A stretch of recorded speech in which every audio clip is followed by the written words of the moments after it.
que a nossa maior obrigação como ser humano é ajudar o outro.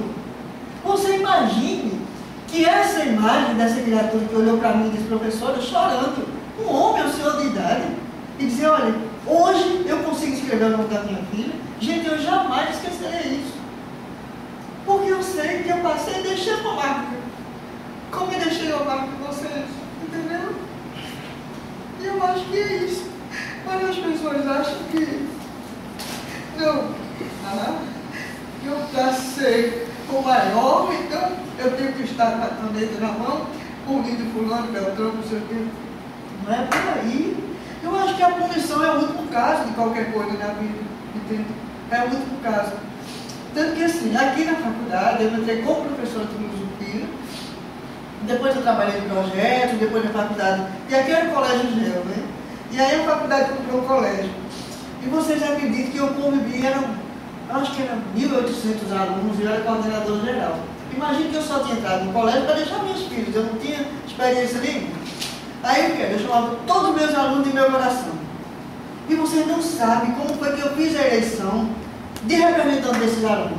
Fiz reunião com os professores, aí diziam, olha, fulano é o pior aluno da turma, depois ele vai ser o meu aliado. Professor, a senhora endoidou, isso não funciona. Vai funcionar. Minha gente, eu juntei numa sala dessas. Olha, eram 50 e tantas turmas, eu acho que era 58, para ser mais preciso. Nisso eu juntei a sala com 58, os piores mesmo. Eram aqueles que lá fora a gente podia chamar de trombadinha. Estou dizendo a você. E eu disse, minha gente, olha, eu preciso de vocês. Eu vou fazer a eleição. Eu era coordenador geral, eles tinham o maior respeito, mas eu vou fazer a eleição. E vocês vão ser os representantes. Porque eu preciso de vocês me ajudando. Porque tem gente que instruiu no colégio, que quando chegava, minha filha, essas tampas, a gente, olha, por mês, eu não sei a quantidade, que arrancavam, disparavam, fundavam ali embaixo, arrancavam as tampas. Quebravam, arrancavam de tudo. Tu sabes quantas? A economia que a gente fez na escola, com esse bando de criaturas, que eram considerados trombadinhos, que ficaram tomando conta, você não tem ideia não. Outro dia eu estava no Bom Preço, aí estava uma lata de ouro bem grandão. Professora, não, professora não, coração. E eu estava com meu marido aqui, ai meu Deus, eu não acredito. Aí, era uma lata de ouro tão grande, eu disse, nossa senhora, me ajude. Coração. Aí eu, ai meu Deus, é comigo, aí eu, oh meu filho, pronto, coração, o menino me deu um abraço, beijou tanto minha cabeça, beijou tanto um homem que está trabalhando no Banco do Brasil. Beijo. Entendeu? Então, são essas coisas. E ele disse, professora, eu sei que eu era desesperado, não é? Ele disse, olha, e tu sabes por que tu fosse eleito representante de tudo? Ele disse, Senhor, eu disse, porque você era considerado, aquele bichinho que pode dizer não. Aí cai na. Ele disse, professora, a senhora foi o maior mestre que eu encontrei na minha vida. Porque, às vezes, a pessoa faz isso exatamente porque quer chamar a atenção. É o lado da vaidade que precisa ser acionado nele. Tudo parabéns, a sua preocupação com que sejam todos os servidores, todo ser humano tem que se educar, pelo menos saber claro. Né? Então, é baseado nessa condição do ser humano, de uma forma até coletiva ou individual. Não seria conveniência dele colocar as posições dele de interesses pessoais ou políticas e ficar agindo dessa forma centralizadora, vaidosa e partindo do princípio do primeiro eu. Mas hoje a gente tem que abrir mão disso, é do eu. Sou eu, mas eu igual a eu, meu amor.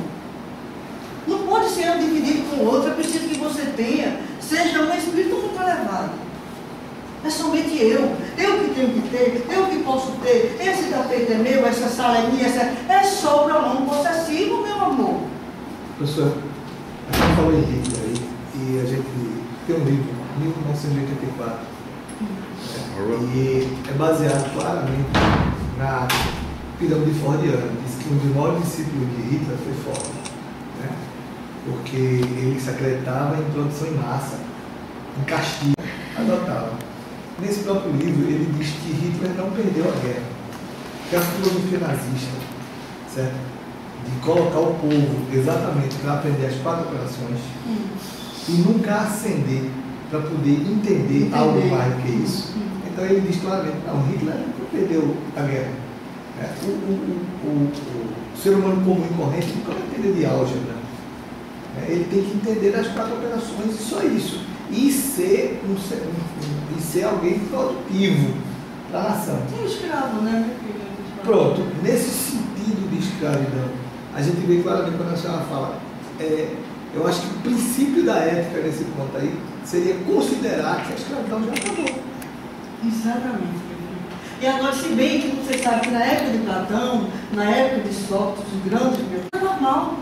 Era uma coisa natural. Tanto que Platão, na República, que são 10 livros, no livro 4, quando ele fala sobre Ido de Lerna, que são os nossos defeitos, ele diz, se você tem um defeito e você não trata, então aquele defeito pode se multiplicar, pode se tornar em 100 cabeças, entende? Porque aí, quando eu comecei a estudar filosofia, no mestrado, eu fui obrigada a estudar mitologia. Eu estudei 2 anos de mitologia. Se você fizer hoje uma sabatina, olha, já tem muito tempo que eu tentei no mestrado, se você fizer uma sabatina hoje, do livro de Comelano, Pierre Grimaldi, eu acho que eu ainda sei tudo decorado. Porque eu tinha que aprender porque era que Platão usava essa linguagem, entende? E no 4º livro ele fala exatamente sobre a escravidão. Tinha essa classificação, que era a escravidão. E que tem hoje você sabe que isso ainda existe, se como existe, agora só. E a gente diz tão pouco, né? Porque você fala, porque tem liberdade. Por que meu filho, que tantas pessoas ainda hoje não têm em casa? Não, professor, isso começou agora, é uma política, porque foi Fernando Henrique o culpado, porque tem que encontrar o culpado, né? Porque como é que começa a história, a mitologia da humanidade para o cristão, né? Eu digo para o cristão porque quando Adão come a maçã do conhecimento, que ele não poderia comer, que aí ele diz, olha, o Senhor foi Eva que me deu a maçã, e Eva diz, não foi a cobra que me deu a maçã, a serpente. Quando Jesus olha, a serpente está enroscada na raiz, ninguém vê. Quem aqui vê uma cobra na raiz? Não existe, meu filho. Você olha 10 vezes, você não vê. Por exemplo, eu tenho uma casa em Gravatá, e outro dia um menino gritou, um rapaz que limpa lá. Aí, quando eu disse, o que foi, seu Gibão? O que foi? Uma cobra. Eu lhe juro, eu olhava e não via a cobra. Foi a mesma história da maçã de Eva. Não dá para você ver. Então, esta culpa vai ser sempre do outro, nunca sua. Entende? Essa escravidão seria uma escravidão velada.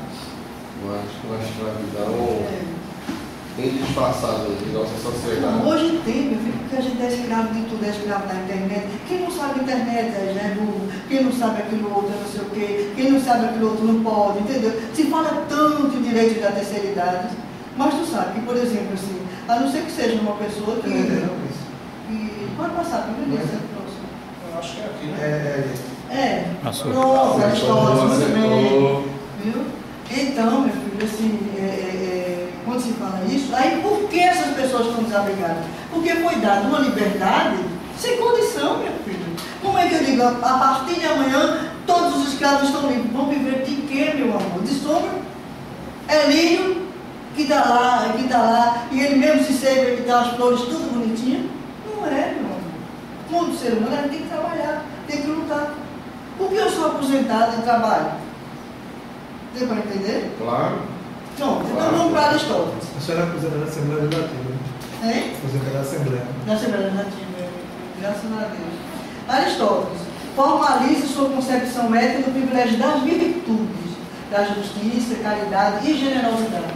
Né? Então, caridade é aquilo que a gente já conversou aqui. Caridade é quando eu dou ao outro que não precisa ser um bem material. Às vezes a gente ajuda muito mais espiritualmente o outro, porque o outro precisava ouvir aquela frase. Ou moralmente.